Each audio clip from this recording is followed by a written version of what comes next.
Hello friends, welcome to my TET classes. Friends, आज हम पढ़ेंगे पृथ्वी और हमारा जीवन, जिसमें हमारा ये पाठ 4 चलेगा और इसमें हमें पढ़ना है धरातल के रूप बदलने वाले कारण, जिसमें से हमने आंतरिक कारण पिछले पाठ में ही पढ़ लिया था और आज हमें पढ़ना है बाह्य कारण। पिछले पाठ में हम जो पढ़ चुके हैं उसमें हमने देखा था कि पृथ्वी की जो धरातल है उसका रूप बदलने के लिए जो कारण है उसके 2 कारण है और एक है आंतरिक कारण और दूसरा है बाह्य कारण। आंतरिक कारण में आपने क्या क्या पढ़ा था? आंतरिक कारण में आपने 2 चीजों को पढ़ा था, जिसमें आपका था वलन दीर्घकालीन और दूसरा था आकस्मिक। और दीर्घकालिक में आपने पढ़ा था वलन भ्रंशन और आकस्मिक में पढ़ा था आपने ज्वालामुखी और भूकंप। और आज आप पढ़ेंगे आंतरिक कारण। तो देखिए, यहाँ से हम आंतरिक कारण स्टार्ट करते हैं। आंतरिक शक्तियां पर्वत पठार आदि भूदृश्य उत्पन्न करती है, जो बाह्य शक्तियां जैसे प्रवाहित जल, नदियां, हिमानी पर्वत, समुद्र की लहरें पृथ्वी की धरातलीय संरचनाओं को काट छाट कर समतल बनाती रहती हैं। ये थोड़ा सा उसके लिए। पृथ्वी की बाह्य शक्तियां, आज हमको बाह्य कारण पढ़ने हैं। तो पृथ्वी की बाह्य शक्तियां द्वारा भूपटल के ऊपर तोड़ फोड़ की जाती है, जिससे टूटे हुए टुकड़ों को एक स्थान से दूसरे स्थान पर इकट्ठा करने की क्रिया को अनच्छादन कहते हैं। वैसे अनच्छादन का ढकना होता है, लेकिन जब वो चीजें एकत्रित हो जाती हैं तो किसी चीज को ढक देती हैं तो वो अनच्छादन हुआ। अनच्छादन के अंतर्गत अपक्षय में टूटना, अपर्दन, कुरदना, निक्षेपण, जमा होना, तीनों क्रियाओं को सम्मिलित किया जाता है। ऊंचे भाग को अपक्षय और अपर्दन क्रिया द्वारा समतल मैदान बदलने की क्रिया होती रहती है। ये प्रकृति का नियम है। फिर आगे देखिए क्या दिया है। अपक्षय और अपर्दन क्या है, आइए इसे जाने। तो पहले देखिए, ये दिया है, आपको दिखाई नहीं दे रहा होगा, दिया है अपक्षय।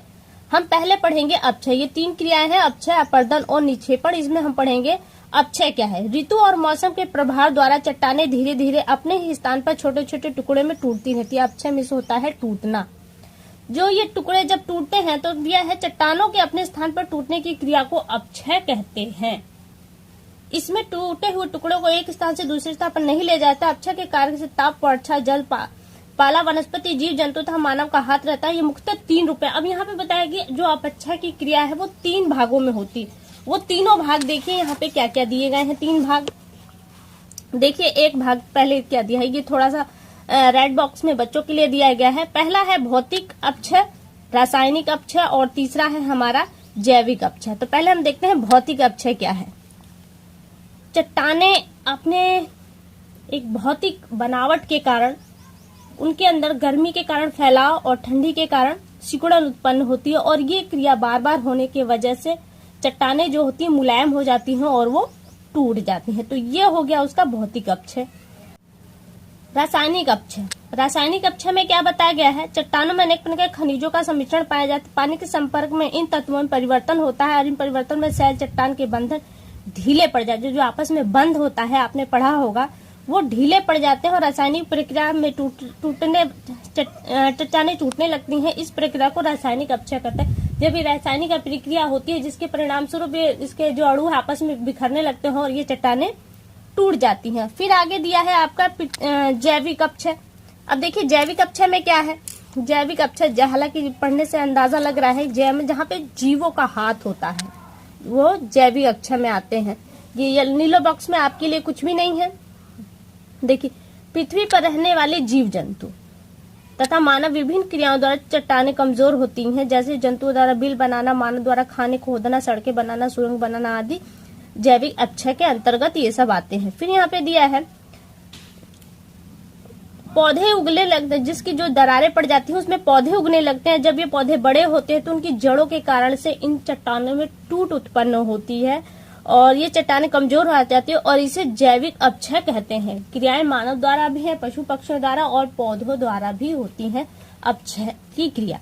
फिर देखिए, यहाँ तो हो गया आपका अपक्षय। अब आपको पढ़ना है अपर्दन।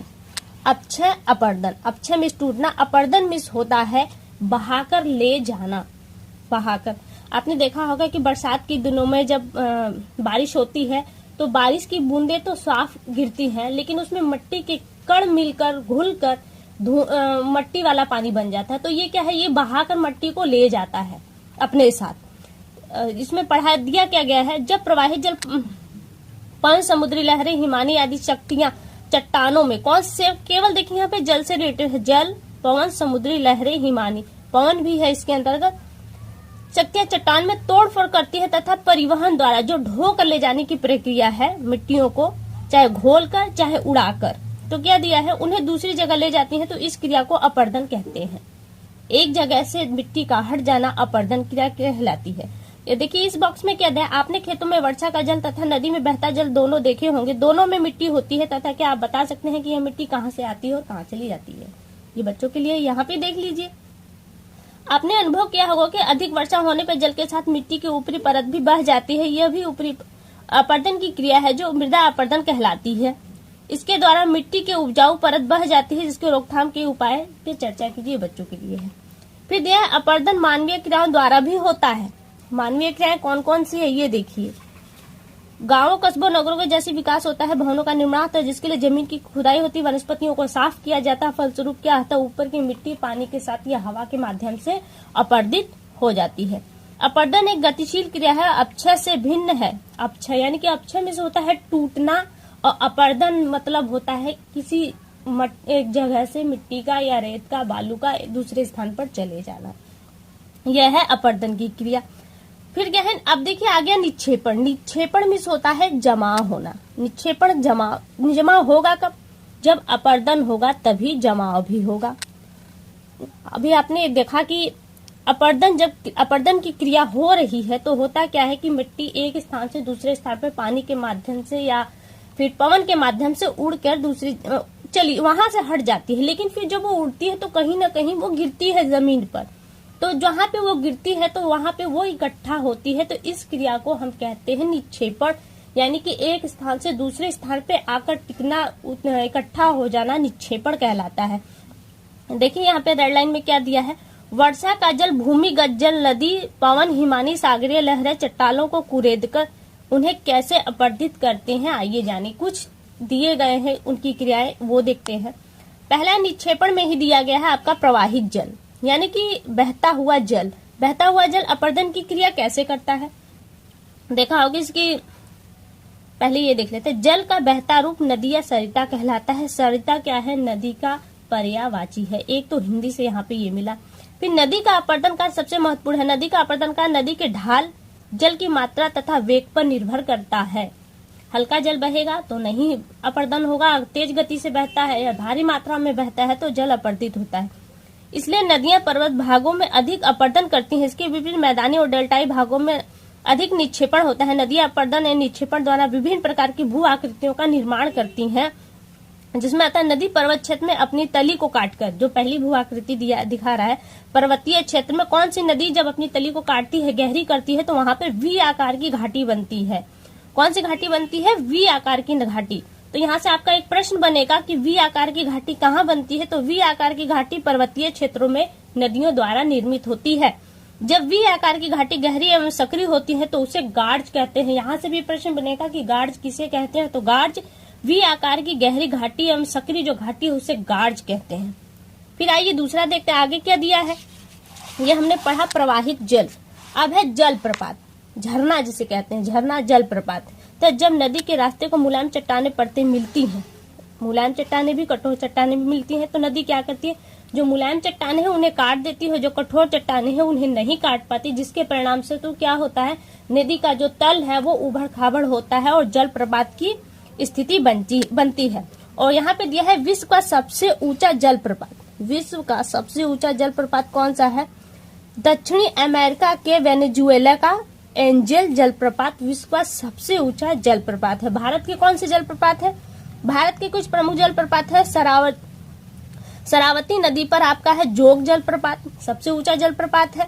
कावेरी नदी पर शिव समुद्रम और नर्मदा नदी पर आपका कपिल धार एवं धुआंधार जलप्रपात है, जो पर्यटन के लिए सबसे विश्वविख्यात है।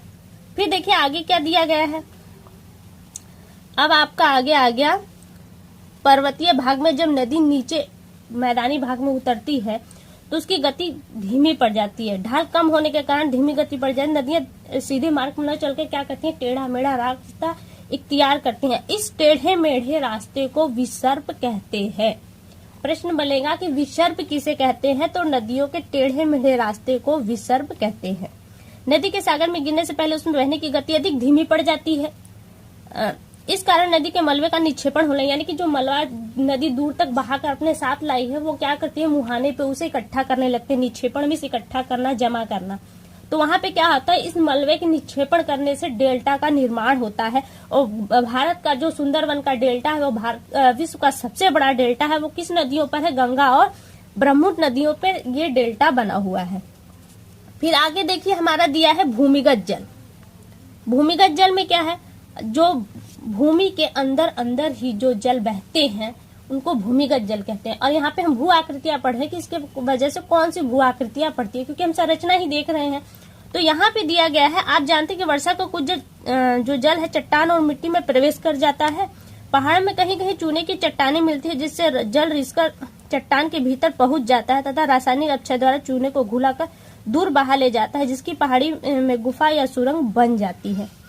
जब वो चट्टान पानी में पिघल जाती है या हवा से उड़ जाती है तो वहां पे क्या होता है, भूमिगत जल के कारण बहने से वो गुफा का निर्माण होता है। फिर क्या दिया है, नीचे बनने वाली सुरंग की छत पर जहां पानी टपकने के चूना जमा हो जाता है स्टेलेक्टाइट कहते हैं। और स्टेलेक्टाइट के ठीक नीचे गुफा की सतह पर भी एक खंबे जैसा आकार, उसका नीचे का आधार कुछ इस तरह से बनेगा। वो तो क्या कह रहा है, तो नीचे का आधा चौड़ा होता है और ऊपर का सकरा होता है, तो इसे क्या कहते हैं, स्टेलेक्टाइट कहते हैं। कभी कभी ये दोनों आपस में मिलते हैं, यानी कि ऊपर से भी कुछ इसी आकार में लगता है और ये कभी कभी ये हिस्सा और ये हिस्सा इसका आपस में ज्वाइंट हो जाता है, जिसको हेलेक्टाइट कहते हैं। चूने की चट्टान वाले क्षेत्र में ऐसी आकृतियां पाई जाती है जिन्हें कार्स्ट कहते हैं।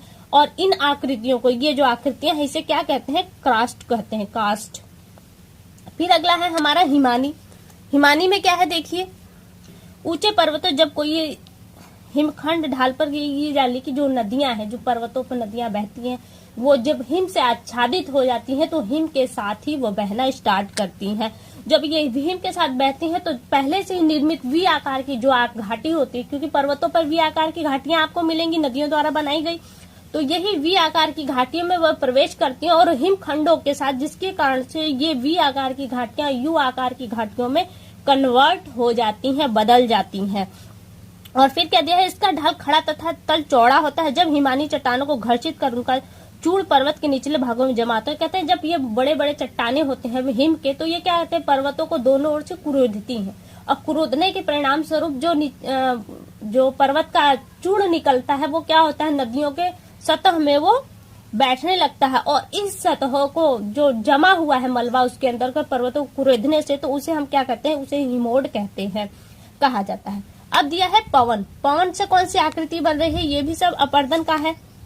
आपने गर्मियों के मौसम में आंधी तूफान आते देखा, ये भी अपर्दित की क्रिया करनी है। हवा एक स्थान से रेत उड़ाकर अपने साथ ले जाती है, ये चट्टानों पर टकराती है और धूल के कण चट्टानों पर टकराकर उन्हें कुरेद, चट्टानों को भी ये धूल के कण कुरेदते हैं, जिससे अपर्दन की क्रिया होती है। मरुस्थलीय क्षेत्रों में आकार इस प्रकार का अपर्दन अधिक होता है। नीचे दिए हुए चित्र को देखिए तो यहाँ पे क्या दे रहा है कि जो पवन द्वारा भी उनका अपर्दन होता है। फिर इसमें पवन द्वारा जो हुआ है बालुका स्तूप, देखिए आपने ऊपर ही बताया गया है कि मरुस्थल में बालुका स्तूप का निर्माण होता है। तो देखिए जब पवन जब चलती है तो अपने साथ दूसरे तरफ से भी आई हुई जो सामने उसकी मिट्टी होती है उसे उड़ाकर आगे लेके चली जाती है। तो जो स्तूप बनता है बालू का, उसे हम कहते हैं बालू का स्तूप। फिर देखिए यहाँ क्या दिया है, यहाँ छत्रक शिला। छत्रक शिला जब ये बालू हवा में घुलकर उड़ती है तो क्या होता है, छत्रक शिला का निर्माण, क्योंकि जो मोटी बालू हो नीचे के हिस्से को कुरेदती है चट्टान को, और जो हल्की बालू है ऊपर, हल्की रहने के कारण वो कम कुरेद पाती है और नीचे रहने की मोटी बालू होने के नीचे ज्यादा कुरेद देती है, जिसके कारण से छत्रक शिला का निर्माण होता है। और ये छत्रक शिला आपको रेगिस्तान में ही मिलेंगे। फिर आती है समुद्री लहरें। समुद्री लहरें आपने देखा होगा, समुद्र में लहरें उठती हैं फिर नीचे जाती हैं, जिसके कारण से वहां पे क्या होता है, एक ऐसी आकृति बनती है जो अंदर से कुछ इस तरह से, जो अंदर से तो खत्म हो जाती है लेकिन ऊपर ये आकार इनका बना रहता है, जिसके कारण से वहां पे जो पुलिन का निर्माण होता है, जिसे इंग्लिश में बीच शब्द कहते हैं। भारत में जो मुंबई का जुहू बीच, चेन्नई का मरीना बीच आदि पुलिन के प्रमुख उदाहरण है, एग्जाम्पल। फिर आगे देखिए इसमें कुछ नहीं दिया है। समुद्र की लहरें के तट पर बार बार टकराने के तट का निचला भाग कट जाता है लेकिन तट का ऊपरी भाग खड़ा रह जाता है, ये समुद्र की ओर झुक जाता है, जिसे भृगु कहते हैं। जो मैंने कहना है ऐसे होता है, तो ये होता है भृगु। ये टॉपिक यहीं खत्म होता है। अब थोड़ा सा इसके बारे में प्रश्न उत्तर है वो देख लेते हैं। तो देखिए यहाँ क्या है, ये आपके लिए नहीं है, ये भी आपके लिए नहीं है, आपके लिए देखिए ये है। नदी से किसका निर्माण होता है? नदी से डेल्टा का निर्माण होता है। फिर दिया हिमानी, हिमानी से यू आकार की घाटी का निर्माण होता है। समुद्री लहरें किसका, मतलब यहाँ पे देखिए ये सारी भू आकृतियां हैं और ये रीजन जिसके वजह से ये बनते हैं वो कारण है। अब देखना बताना है आपको। समुद्री लहरें, अभी आपने देखा समुद्री लहरों से भृगु का निर्माण होता है। भूमिगत जल से हेलेक्टाइट का निर्माण होता है और पवन द्वारा छत्रक शिलाओं का निर्माण होता है। फिर देखिए ये आता है चौथा क्वेश्चन, ये आपके लिए है।